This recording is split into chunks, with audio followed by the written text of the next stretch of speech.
Assalamualaikum, hai teman film semua, kembali lagi di channel Resta Aska.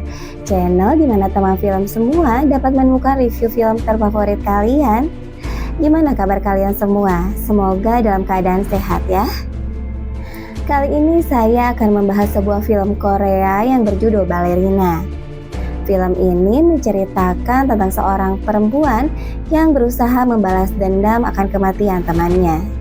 Namun ternyata hal itu menuntun dirinya ke sebuah sindikat bisnis ilegal yang dilakukan oleh sebuah gangster.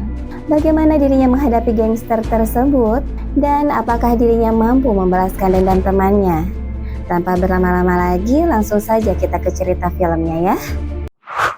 Cerita dimulai di sebuah minimarket yang sedang dirampok oleh dua orang.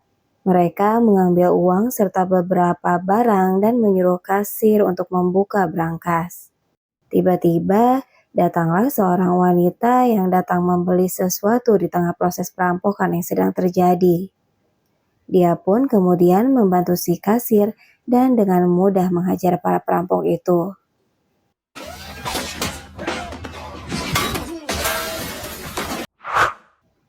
Scene kemudian beralih ke sebuah pertunjukan balet. Terlihat seorang dari beberapa penari balet yang tampak kelelahan. Scene pun kembali ke sebuah rumah. Seorang wanita yang bernama Okju dihubungi oleh temannya yang bernama Minhee. Dia meminta maaf karena baru menghubunginya dikarenakan dirinya sibuk tampil di beberapa pertunjukan. Dirinya kemudian meminta Okju untuk bertemu dengannya saat ini juga di apartemennya. Okju pun kemudian pergi dengan sepeda motornya dan kemudian berhenti di sebuah minimarket. Dia membeli beberapa minuman kemudian pergi kembali. Singkat cerita, Okju pun telah sampai ke apartemen Minhee. Dia mengetuk berkali-kali pintu apartemennya namun tidak ada jawaban. Okju pun kemudian masuk ke dalam. Okju masih tidak menemukan Minhee. Dia pun masuk ke kamarnya dan menemukan sebuah kado yang berisi sepatu balet dan secari kertas tulisan Minhee yang tertulis, "Tolong balaskan dendamnya karena Okju akan mampu melakukannya." Okju pun kemudian mencoba menghubungi ponsel Minhee, namun selalu tidak ada jawaban. Kemudian Okju seperti mendengar dari HP milik Minhee yang berada di kamar mandi. Okju kemudian membuka pintu kamar mandinya dan kemudian melihat ponsel Minhee yang menyala dan mayat Minhee yang berada di dalam bathtub. Scene kemudian beralih di mana Okju flashback ke masa lalu mengingat dirinya pertama kali bertemu dengan Minhee. Pada saat itu, Okju sedang mencari sebuah kue ulang tahun di toko kue milik Minhee. Kemudian, Minhee berkata kepada Okju, apakah dirinya mengingatnya? Dirinya adalah Choi Minhee dari SMP Yehua kelas 27, teman SMP-nya dahulu. Dan mereka pun akhirnya bercerita tentang kehidupan pribadi masing-masing. Okju mengatakan bahwa dirinya bekerja melindungi tamu VIP, menjaga keamanan dan hal-hal seperti itu. Sedangkan Minhee berkata bahwa dirinya adalah seorang balerina. Keesokan harinya, Okju kembali melihat kertas yang Minhee berikan untuk dirinya pada saat kematiannya. Di sana tertulis save.choi_1004. Karena rasa penasarannya, Okju pun mencarinya di internet. Dia mendapatkan ternyata save.choi_1004 merupakan sebuah restoran sushi. Okju pun kemudian mencoba memesan makanannya via online chat. Tiba-tiba ada jawaban bahwa mereka saat ini menjual sushi dan hanya menerima pembayaran dengan Bitcoin. Okju pun ingin memesan 1 kotak. Si penjual menanyakan berapa kecap asin yang diinginkan.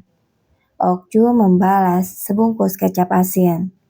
Namun anehnya, tiba-tiba Chef.choi_1004 meninggalkan obrolan. Kemudian Okju melihat foto dirinya dengan Min-hee. Dia kembali teringat dengan sahabatnya tersebut, di mana dirinya sedang berfoto bersama dan menghabiskan waktu berdua. Suatu hari, Okju bercerita bahwa dia bisa terbunuh karena pekerjaan yang dilakukannya saat ini. Dia merasa bahwa dia tidak hidup, namun seperti mati perlahan. Akan tetapi, semenjak bertemu dengan Min-hee, dia mempunyai rasa semangat kembali. Scene kemudian beralih. Okju yang sedang diam di apartemen Min-hee mendengar ponsel milik Min-hee berdering. Dia pun mengangkat ponsel Min-hee tersebut, namun sengaja hanya diam saja. Dia mendengarkan seorang pria yang menyuruh datang ke jembatan Jamsu besok pukul 2. Okju pun kemudian pergi ke jembatan Jamsu.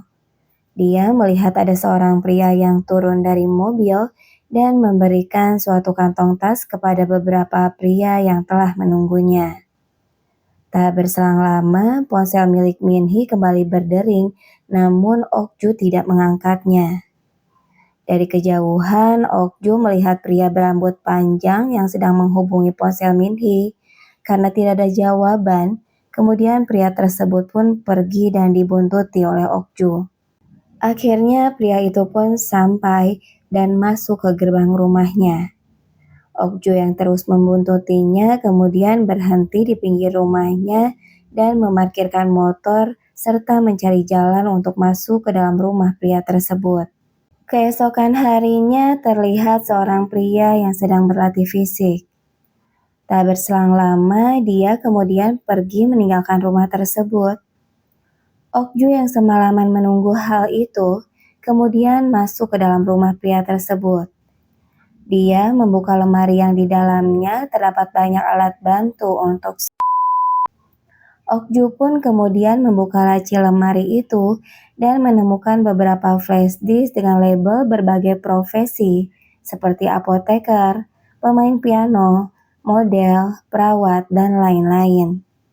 Kemudian dia menemukan satu flash disk dengan label balerina. Okju pun kemudian mengambilnya dan membuka flash disk yang berisi video tersebut di ponsel miliknya. Ternyata video tersebut merupakan video Min-hee yang sedang melakukan adegan tak senonoh dengan seorang pria.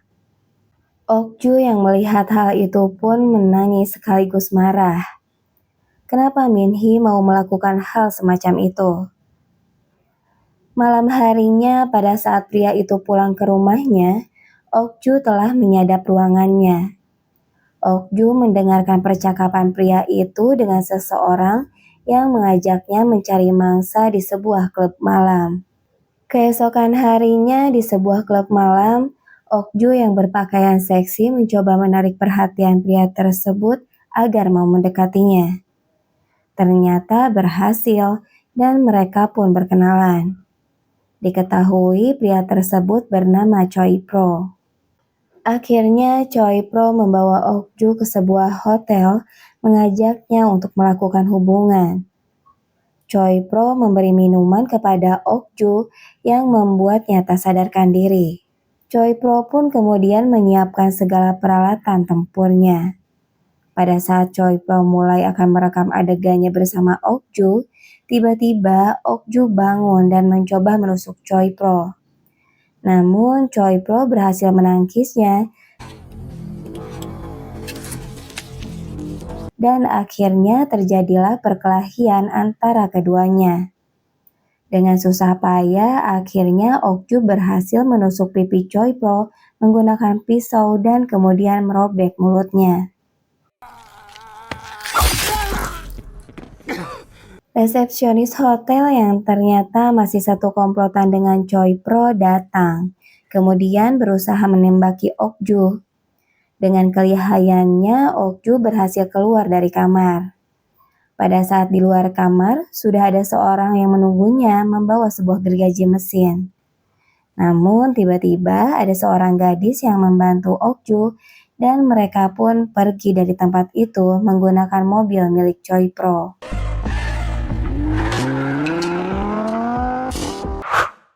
Keesokan harinya, Choi Pro terbangun di rumah sakit. Dia dikelilingi oleh beberapa orang yang tampaknya seperti gangster. Salah satu bos mereka yang bernama Joe berkata bahwa Choi Pro tidak becus dalam mengurus bisnis miliknya. Dia menyuruhnya menjalankan bisnis narkoboy dan prostitusi, bukan membuat video porno yang aneh-aneh. Joe pun marah dan memencet mulut Choi Pro. Dia memberi waktu 3 hari kepadanya untuk membawa perempuan yang sudah membuatnya seperti itu.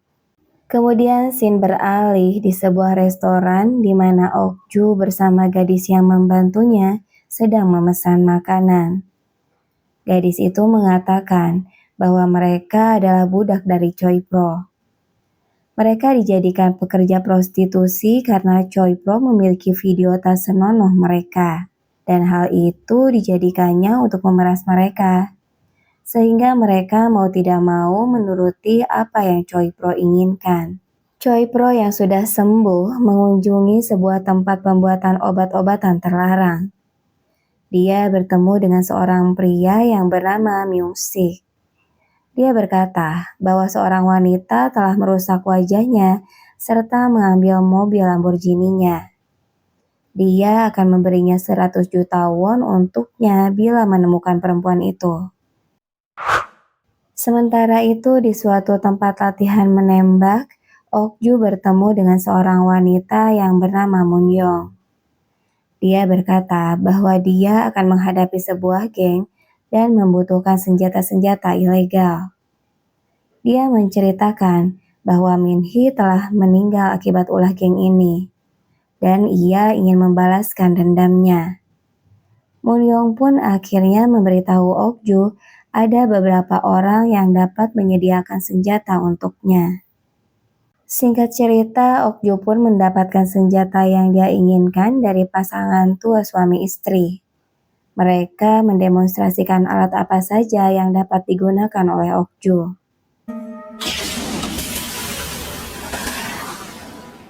Scene kemudian beralih di mana Choi Pro dan Myung Sik sedang mencuci mobilnya. Myung Sik yang berada di dalam mobil menghubungi seseorang oknum detektif yang bernama Kim. Dia adalah pelanggan obat-obatan terlarang Myung Sik. Dia mengatakan bahwa dirinya membutuhkan bantuan darinya untuk mencari sebuah mobil Lamborghini yang tidak terdaftar resmi. Choi Pro yang berada di luar sedang mencuci mobil, memperlihatkan kepada Myung Sik bahwa mobilnya telah dipasangi pelacak oleh Okju. Sementara itu di tempat lain, Okju yang sedang mempersiapkan senjata-senjatanya berkata kepada gadis yang bersamanya bahwa dia akan menunggu waktu yang tepat untuk melawan mereka. Okju pun kemudian pergi sebentar ke minimarket untuk membeli beberapa cemilan. Pada saat dia mengambil sebuah coklat, dia teringat akan kenangannya bersama Min Hee. Singkat cerita, Okju pun kembali ke rumahnya. Dirinya tidak melihat gadis yang bersamanya hingga tiba-tiba Choi Pro dan Myung Sik datang dan kemudian menyerangnya. Namun Okju berhasil kabur dari mereka. Keesokan harinya, Choi Pro dan Myung Sik menghadap kepada Jo dan anak buahnya di sebuah tempat latihan berkuda. Dia berbohong kepada Jo jika dia telah membunuh Okju. Jo berkata bahwa dirinya menyuruh Choi Pro membawa kepadanya, bukan malahan membunuhnya. Sementara itu, gadis yang waktu itu membantu Okju ternyata telah disekap kembali oleh Choi Pro dan dia pun menyiksa gadis tersebut. Okju yang sudah mengetahui keberadaan Choi Pro mendatangi tempat latihan berkuda untuk mencari Choi Pro. Di dalam sebuah lift, Okju bertemu dengan 3 orang lelaki dan kemudian menghabisi semuanya. Okju melihat bahwa tempat latihan berkuda tersebut hanya kamuflase. Sebenarnya tempat itu merupakan tempat pembuatan obat-obatan terlarang. Dengan berani, Okju pun kemudian bertanya kepada Jo dan semua anak buahnya tentang keberadaan seorang gadis. Jo pun kemudian menyuruhnya untuk mendekat dan berkata bahwa dirinya tidak punya masalah dengannya. Namun tiba-tiba Okju menembak kepala Jo dan membunuhnya. Kemudian terjadilah baku tembak dan perkelahian antara Okju dan anak buahnya Jo. Okju yang menguasai teknik bela diri dan menembak berhasil membunuh mereka. Okju pun kemudian menemukan Myung-sik yang sedang membawa gadis tersebut dengan keadaan pingsan. Dia telah mengalami penyiksaan yang dilakukan oleh Choi Pro dan Myung-sik. Pada saat dirinya akan menembak Myung-sik, tiba-tiba Okju ditembak oleh Choi Pro dan mengenai lengannya. Myung-sik berkata agar Choi Pro memberinya 100 juta won karena telah menangkap Okju. Namun tiba-tiba Choi Pro menembak mati Myung-sik dan berkata bahwa tidak ada 100 juta won untuk dirinya. Okju kemudian mengambil pistol kecil miliknya dan berhasil menembak Choi Pro. Kemudian Okju membawa Choi Pro ke sebuah pantai. Dia bertanya, siapa sebenarnya Okju? Okju berkata bahwa dirinya adalah seorang balerina. Kemudian Okju pun membakar Choi Pro hidup-hidup.